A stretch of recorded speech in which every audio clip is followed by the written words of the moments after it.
Creștinul și problemele psihologice. Problemele psihologice vechi de când există omul. Trăim într-o epocă în care este un lucru obișnuit să se apeleze la psihologi din diferite motive, cum ar fi 1. Aprecierea punctelor tari și a punctelor slabe ale personalității cuiva pentru a stabili în ce măsură acea persoană ar putea face o anumită muncă, cum ar fi șofer, pilot de avion, polițist, militar și altele, sau pentru a ocupa o anumită funcție. Pentru aceasta, companiile angajând psihologi. 2. Oricând o persoană are ceva neînțelegere în familie, conflicte la locuri de muncă, neliniști, temeri, nemulțumiri, uneori acestea fiind de așa natură încât acea persoană este chiar afectată de diferite boli psihosomatice, este obiceiul ca persoana respectivă să meargă la un psihoterapeut în ideea că acel specialist l-ar putea ajuta să-și rezolve acele probleme psihologice. Problemele psihologice nu sunt nici de cum ceva modern, ci vechi de când omul, însă s-a ajuns să se pună accent pe ele, în special în țările între ghilimele civilizate și mai bine dezvoltate economic, în mod evident pentru că în aceste țări nu sunt lipsuri materiale mari, ci oamenii au în general asigurat un minim necesar pentru a trăi și, nefiind chinuiți de foame, sunt în schimb chinuiți de fel de probleme psihice, de nemulțumiri și neliniști.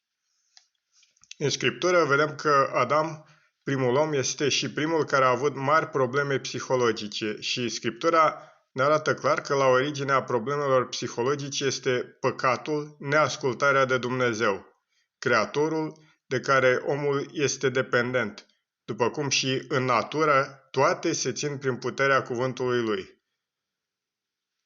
Omul are nevoie de Dumnezeu și nu poate trăi fără el, dar, pe de altă parte, prin firea lui păcătoasă, are dorințe care sunt contrare voinței lui Dumnezeu, ceea ce face ca omul să nu se poată apropia de el și să fugă de el.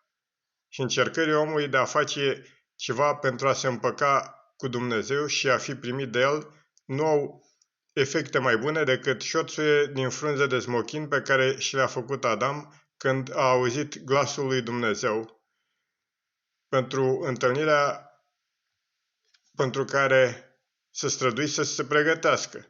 S-a simțit totuși incapabil să stea înaintea lui și a căutat să se ascundă. Așa că omul nu poate sta înaintea lui Dumnezeu și caută mereu fie să facă fel de lucruri prin care să se pregătească pentru întâlnirea cu el și atunci, indiferent cât s-a străduit, tot nepregătit este și se simte groaznic. Fie caută să se ascunde, să ignore pe Dumnezeu, să-și umple viața cu fel de lucruri, dar nici atunci nu poate avea liniște pentru că sufletul omului este nemulțumit și nu are pace. El este tot însetat după Dumnezeu, chiar dacă în mod conștient omul nu cunoaște aceasta. Încercările omului de a rezolva problemele psihologice. Simțind nevoia de ceva mai înalt decât el însuși, dar fugind de Dumnezeul cel viu și adevărat, omul nu i-a mai rămas decât să-și creeze Dumnezei după chipul și asemănarea lui, care în imaginația lui îi ajută în ceea ce urmărește el și îngăduie deseori, în schimbul unui preț plătit, să-și satisfacă măcar unele pofte. Așa au apărut idolii, cuvântul idol provenind din limba greacă, unde are semnificația de imagine, ceea ce arată clar că, în condiții în care omul simte că există forțe care ies din sfera în care el poate avea controlul, dar refuză să-L păstreze pe Dumnezeu adevărat în conștiința lui, pentru că știe că nu poate sta înaintea lui, își creează imagini, evident, mai mult sau mai puțin depărtate de adevăratul Dumnezeu cu care poate trăi, pentru că cum să facă omul decât să trăiască având anumite imagini. Așa au fost creați vestiții zei a Egiptului și zeii mai obscuri ai altor popoare. Poate cea mai clară ilustrare că idolii sunt creați după chipul și imaginația omului de unii care par a fi pus în practică încă înainte de a fi fost enunțat principiul umanist că omul este măsura tuturor lucrurilor, avem în mitologia greacă. Acolo zi au toate poftele și viciile oamenilor. Se invidiază, se ceartă, comit adulter și, în general, se poartă față de oameni ca niște copii cu jucăriile lor. Atunci nu trebuie să fim surprinși că, începând din secolul al XIX-lea, filozofii materialiști au avut atâta audiență, când ei aveau perfectă dreptate că religiile, adică acele credințe sistematizate și instituționalizate, nu sunt decât născociri ale imaginației omului cu scopul de a-l liniști întrucâtva de teama de necunoscut, pentru că, într-adevăr, așa și erau. Și, ca mijloc de comunicare cu zeii, în afară de preoții care aduceau jertfe ca preț pe care omul îl plătea având speranța că va fi ajutat să-și primească ceea ce dorește el, au apărut ghicitori, cititori în stele, mediumi, care pretindeau a fi în legătură cu zeii sau cu niște spirite superioare, care pretindeau că le pot spune oamenilor ce îi așteaptă și le pot da îndrumări în anumite situații. Nu putem ști câți dintre aceia care practicau asemenea lucruri erau pur și simplu niște șarlatani care doreau să profite de naivitatea altora și câți erau chiar în relație cu niște duhuri necurate. Spun aceasta pentru că Scriptura interzice poporului lui Dumnezeu să apeleze la asemenea mijloace. Fie că este vorba de Israel, poporul pământesc, fie că este vorba de creștini. Și putem vedea în Cartea Fapte Apostoli cum apostolul Pavel în Cipru l-a înfruntat pe vrăjitorul Elima, iar în Filipii a respins mărturia sclavei care avea un duh de ghicire și a făcut să iasă din ea acel duh de ghicire. Acești ghicitori și medium aveau în principiu pretenția de a rezolva aceeași gen de probleme pe care vor să le rezolve azi psihoterapeuții cu diplome academice, care pot prezenta cu argumente pentru știința lor solidă multe volume scrise, începând de la Freud, părintele psihanalizei, până în prezent. Chiar dacă între cele două categorii de persoane există mari diferențe în ceea ce privește modul de prezentare al problemelor și limbajul folosit, ambele au în principiu ca obiective rezolvarea aceluiași gen de probleme. Și Scriptura ne spune câte ceva despre ghicitorii și cititorii de vise din Egiptul antic. Astfel, în capitolul 40 ne se spune cum șeful paharnicilor și șeful brutarilor au avut fiecare în parte câte un vis și erau foarte tulburați și ar fi dorit să fie cineva care să le interpreteze visele. Cei care au cercetat istoria Egiptului spun că în acea vreme existau oameni specializați în interpretarea viselor și existau chiar cărți care ajutau la aceasta. Deci, într-un fel, putem spune că existau anumite autorități în domeniu la care apelau oamenii. Atunci, să facem un mic exercițiu și să gândim cum s-ar fi putut interpreta acele vise fără a avea revelație din partea lui Dumnezeu pe care le-a avut Iosif. În cazul șefului paharnicilor, faptul că el a visat că storceau strugurii și făcea must poate fi ușor înțeles ca un vis care era o aducere aminte a ceea ce făcea el în zilele lui bune când nu era în închisoare, perfect logic și rezonabil, dar nimic altceva decât revelația din partea lui Dumnezeu nu ar fi permis prezicerea cu exactitate a faptului că 3 ciorchini de struguri înseamnă 3 zile și că după 3 zile șeful paharnicilor avea să fie eliberat. Apoi, și în cazul visului șefului brutarilor, s-ar fi putut găsi o explicație la fel de rezonabilă.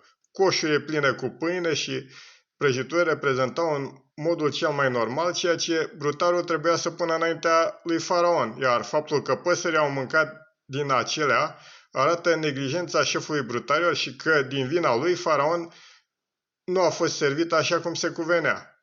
Iarăși, fără o revelație din partea lui Dumnezeu, Iosif nu ar fi putut spune că 3 coșuri înseamnă 3 zile și că după acele 3 zile va urma pedeapsa cu moartea. Urmat viselui Faraon, pe care niciunul dintre specialiștii Egiptului nu le-a putut interpreta, evenimente care, după mulți ani, l-au făcut pe șeful paharnicilor să-și amintească de interpretările minunat de exacte pe care Iosif le-a dat pentru visele lui și ale șefului brutarilor. Iată că, dacă este să gândim cu logica normală omenească, 7 vaci grase și frumoase înseamnă prosperitate, iar cele 7 vaci slabe înseamnă lipsă și foamete și tot așa și cele 7 spice. Dar, fără revelația din partea lui Dumnezeu, Iosif nu ar fi putut spune exact că este vorba de 7 ani de belșug și 7 ani de foamete. Altfel, de unde să știe că nu era vorba de 7 zile bune și 7 zile rele, sau 7 luni și 7 luni? Iată că omul, cu priceperea lui, poate oferi explicații logice rezonabile, dar numai revelația din partea lui Dumnezeu este aceea care dă răspunsurile corecte la problemele fundamentale ale existenței omului. Și știm cum cititori în stele, ghicitori și medium au existat pe tot parcursul istoriei, în Asiria și în Babilon și în Grecia antică, renumitul oracol din Delphi, și în Roma antică, și până în zilele noastre există oameni care practică din acestea. Credincioșii au și probleme psihologice. Spunem că sunt credincioși aceia care își pun încrederea în Dumnezeul cel viu și adevărat și așteaptă de la El rezolvarea problemelor existenței lor. Credința însă, în general, nu-i face să fie cu totul deasupra problemelor, ci au și neliniștile lor și temerile lor. Ca toți ceilalți oameni, problemele psihologice ale credincioșilor își au originea tot în păcatul care, de la Adam, s-a transmis tuturor oamenilor, așa cum spune Psalmul 51, în versetul 5, am fost născut în nelegiuire și în păcat m-a zămislit mama mea. Dar cel care crede în Dumnezeul cel viu și adevărat nu-și închipuie că va putea rezolva problema păcatului său prin strădania lui, ci așteaptă ca Dumnezeu să rezolve problema aceea. Așa cum spune tot în Psalmul 51, la versetul 2, spală-mi deplin fără de legea și curățește-mă de păcatul meu. Și psalmii arată în modul cel mai clar că și credincioșii au deseori sufletul tulburat de temeri și neliniști. În psalm, Duhul Sfânt exprimă gândurile și sentimentele rămășiței credincioase a poporului Israel în mijlocul lumii care este împotriva Dumnezeului cea adevărat, împotriva lui Mesia și împotriva celor care îl așteaptă. Unii dintre psalmi numiți mesianici vorbesc în mod special despre Isus în timpul vieții sale ca om pe pământ și despre venirea lui în gloria împărăției. În psalm vedem două tipuri de probleme psihologice pe care le au credincioșii. 1. Faptul că ei se simt păcătoși și nevrednici să stea înaintea lui Dumnezeu, iar pentru aceasta ei nu văd altă soluție decât în harul lui Dumnezeu. 2. Suferințe cauzate în lumea care este împotriva lui Dumnezeu și a lui Mesia și a oricui mărturisește despre el și îl așteaptă. În special în ceea ce privește suferințele din partea lumii, credincioșii găsesc în acest psalm un sprijin deosebit pentru că însuși Domnul Iisus a trecut prin aceste suferințe în timpul vieții lui ca om pe pământ, astfel încât poate spune, așa cum vedem în Isaia, capitolul 51, de la versetul 4, Iahve Dumnezeu mi-a dat limba unui învățat ca să știu cum să ajut cu un cuvânt pe cel obosit. Mi-am dat spatele celor care mă batjocoreau, mi-am dat spatele celor care mă băteau și obrajii celor care îmi smulgeau barba. Nu mi-am ascuns fața de batjocură și de scuipare. Însă trebuie avut în vedere că, în ceea ce privește neliniște credinciosului legate de păcatele lui proprii, psalmii nu spun despre cum ar trebui să fie trăirile credinciosului care are cunoștința că răscumpărarea lui este un fapt împlinit în urma jertfei desăvârșite a Domnului Isus, ci prezintă doar trăirile credincioșilor aflați sub lege, când exista doar o speranță vagă, nu o cunoaștere clară, că Dumnezeu va da har. Totuși, în prezent, sunt încă mulți credincioși care trăiesc dominați de un spirit legalist și nu se bucură de faptul că avem pace cu Dumnezeu prin Domnul nostru Iisus Hristos, așa cum spune Epistola către Romani, capitolul 5, versetul 1. Astfel, și sub acest aspect, psalmii sunt de folos multor credincioși. Dar nici creștinii care se știu mântuiți prin credința în Domnul Iisus, Fiul lui Dumnezeu, care a coborât pe pământ ca om pentru a plăti prețul răscumpărării, nu sunt în totul liniștiți și fără probleme psihologice. Problema psihologică tipică pentru orice creștin credincios este prezentată în Epistola către Romani în capitolul 7, unde se prezintă conflictul dintre firea cea veche cu păcatul moștenit de la Adam, care se manifestă prin mădulare, strigându-și drepturile, și firea cea nouă, născută din Dumnezeu, care își găsește plăcerea în legea lui Dumnezeu. Și este trist faptul că mulți creștini pot să se zbată tot timpul vieții lor în acest conflict fără să ajungă la eliberarea de la sfârșitul capitolului 7 și să aibă pace în suflet oricând se gândesc la Dumnezeu. Mai mult chiar, acest conflict care aduce suferințe psihice grele este exploatat de psihologii zilelor noastre pentru a susține că a fi creștin născut din nou este de fapt o catastrofă, cu scopul declarat de a-i feri pe oameni să cadă într-o stare atât de rea. Dar chiar scăpând de acest conflict, creștinul nu poate fi în totul liniștit și fără probleme într-o lume în care Domnul lui a fost crucificat și care și acum îl respinge pe Hristos. Și cum ar putea creștinul să fie confortabil când Domnul lui a spus: dacă vrea cineva să vină după mine, să-și ia crucea și să mă urmeze. Vedeți Evanghelia după Matei, capitolul 16, versetul 24. Iar expresia să-și ia crucea nu înseamnă aceea idee care a intrat în, să zicem, folclorul creștin, că fiecare trebuie să sufere ceva anume și să îndure, ci că trebuie să nu se aștepte la mai multe plăceri și bucurii în lumea aceasta decât un condamnat care, în zilele Imperiului Roman, își lua crucea în spate și se îndrepta spre locul unde urma să fie crucificat. Cum ar putea un ucenic al Domnului Iisus să fie scutit de suferințe când însuși Domnul a avut de suferit și El ne-a spus: nu este rob mai mare decât stăpânul său, nici trimis mai mare decât acela care l-a trimis. Și Scriptura ne prezintă genul de probleme psihologice care chiar îi fac cinste unui creștin. De exemplu, în capitolul 17 din Faptele Apostolilor ni se spune că lui Pavel îi se întărăta Duhul văzând cetatea plină de idoli. Adică un credincios nu poate fi indiferent când Domnul nu este deloc onorat în lumea aceasta și nu poate să nu fie trist pentru faptul că mulți oameni care nu-L primesc pe Domnul Iisus ca mântuitor se îndreaptă spre pierzare. Și tot la Apostolul Pavel vedem o dorință arzătoare ca și iudeii să-L primească pe Iisus ca Domn. Așa cum este în Epistola către Romani, în capitolul 9, de la versetul 1 la versetul 5.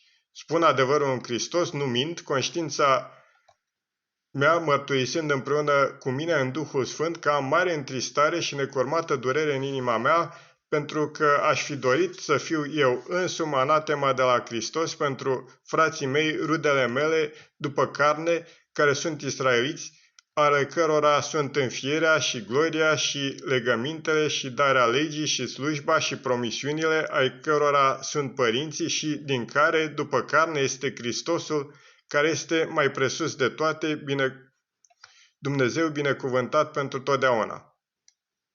Iată niște gânduri și sentimente minunate și, totuși, singurul care poate da viața eternă este Hristos însuși și niciun credincios, oricât de tare ar fi în credință, nu poate mântui vreun om.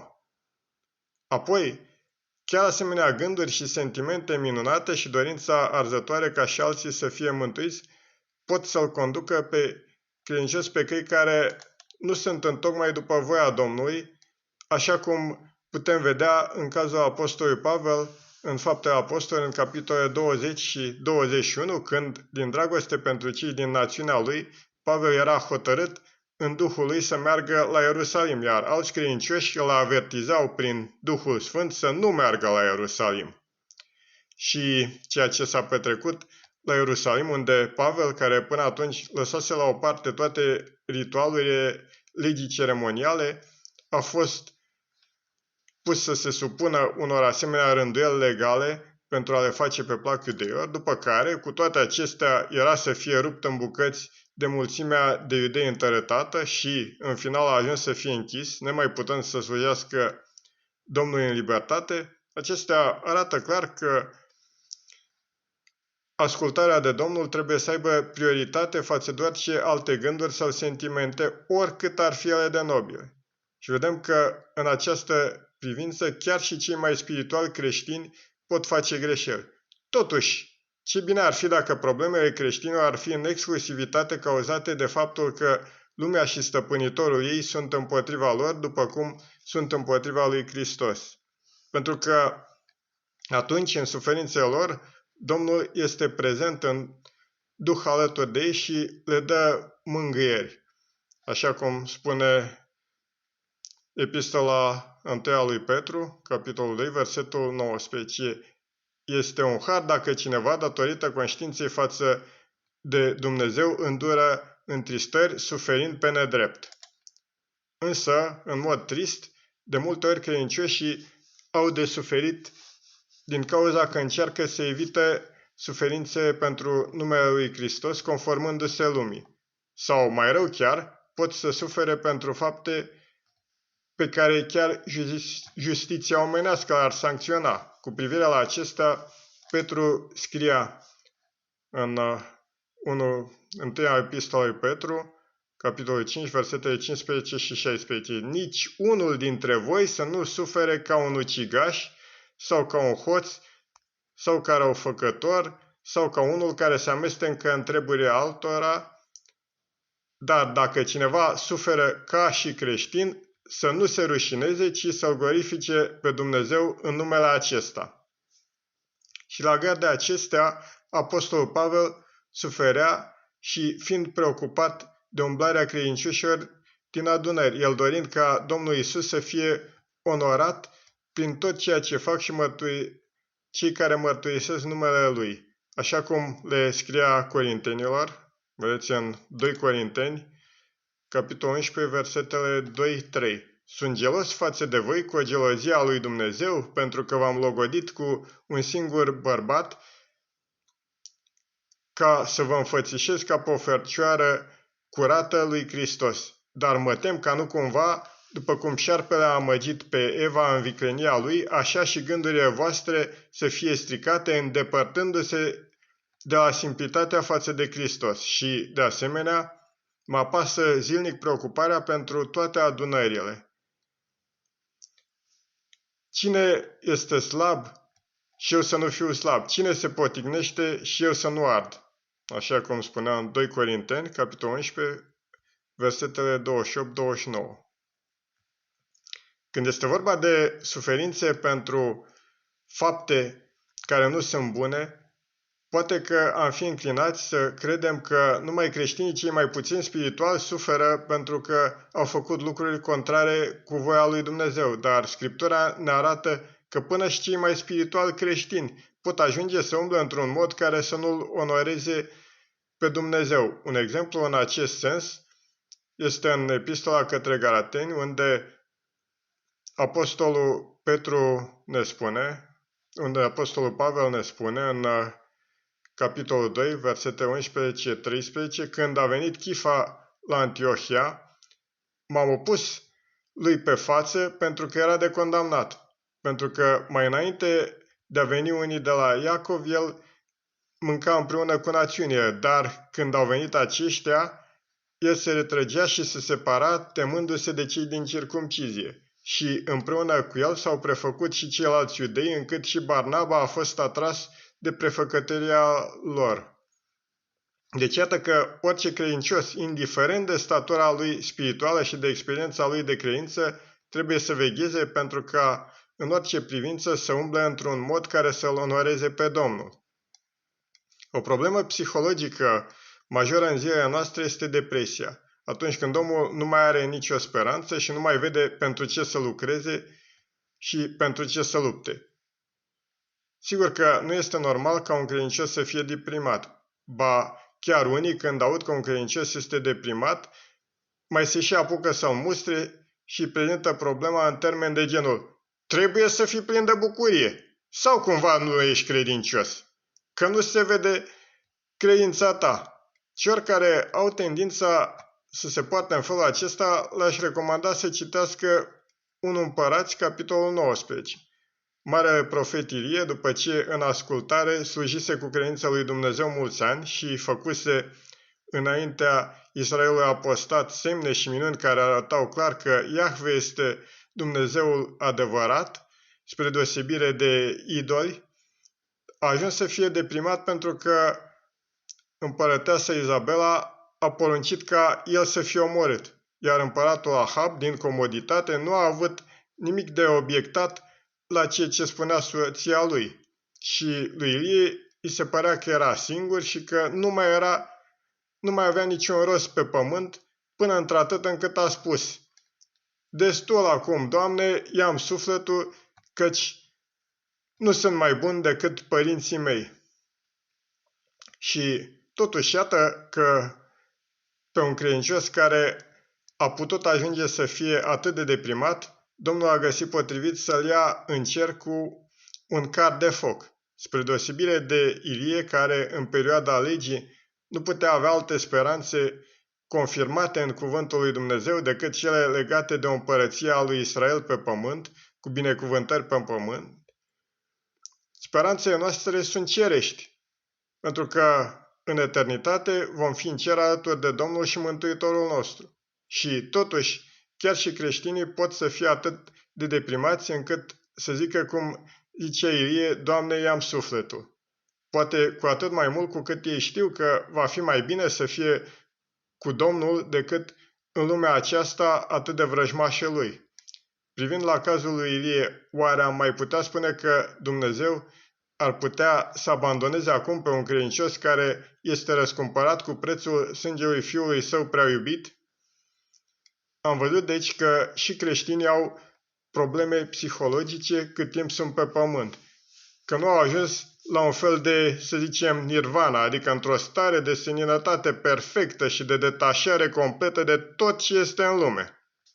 Dar un credincios adevărat, cu adevărat spiritual, poate spune ca apostolul Pavel în epistola către Filipeni, în capitolul 4, nu vorbesc despre lipsuri pentru că eu am învățat în împrejurarea în care sunt să fiu mântuit. Știu să fiu și smerit, știu să fiu și în belșug. În orice și în toate sunt deprins și să fiu sătul și să fiu flămând, și să fiu în belșug și să fiu în lipsă. Am putere pentru toate în Hristos care mă întărește. Să vedem în continuare ceea ce recomandă Scriptura pentru problemele psihologice de care credincioșii nu sunt scutiți. Urmează partea a doua.